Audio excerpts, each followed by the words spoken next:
निकाय और पंचायत चुनाव के लिए आरक्षण होने के बाद राजनीतिक दल अब एक्टिव हो गए हैं। गुरुवार को छत्तीसगढ़ बीजेपी की एक अहम बैठक होगी जिसमें चुनावी रणनीति तैयार की जाएगी। कांग्रेस के किले को ढाने के लिए क्या रहेगी आखिरकार बीजेपी की स्ट्रेटेजी, इस रिपोर्ट में जानिए। छत्तीसगढ़ में 14 नगर निगम, 13 पर कांग्रेस, महज 1 में बीजेपी। अब 10 नगर निगमों में होंगे चुनाव। सरकार बनाने बीजेपी चलेगी कौन सा दाव?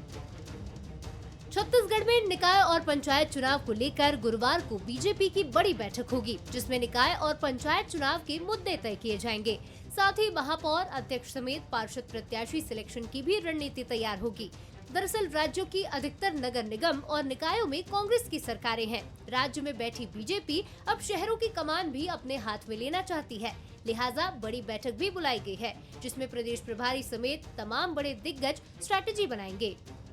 प्रभारी नितिन नवीन जी का आगमन जो हो रहा है उसका मूल उद्देश्य संगठन के आगामी जो कार्यक्रम है और साथ ही साथ हमारे त्रिस्तरीय पंचायत और नगरीय निकाय के जो चुनाव हैं संपन्न अवश्य संभावी हैं। हम इसको कार्यशाला भी कह सकते हैं।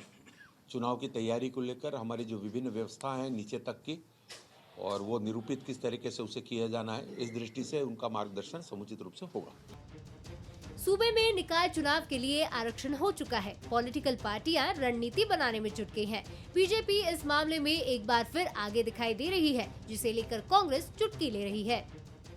लेकिन ज्यादा चिंतित हैं वो लोग। जिस तरह से सरकार का आज परफॉर्मेंस होना चाहिए प्रदेश में, अपने वादों को पूरा करने की बात होनी चाहिए। ये लोग बार बार बोलते तो हैं मोदी की गारंटी है, मोदी की गारंटी है। ये कौन सी गारंटी पूरा कर रहे हैं भाई? किसानों को 3100 देने की गारंटी थी, क्यों 2300 दे रहे हैं? इसका कोई जवाब नहीं है। ये लोग डरे हुए हैं।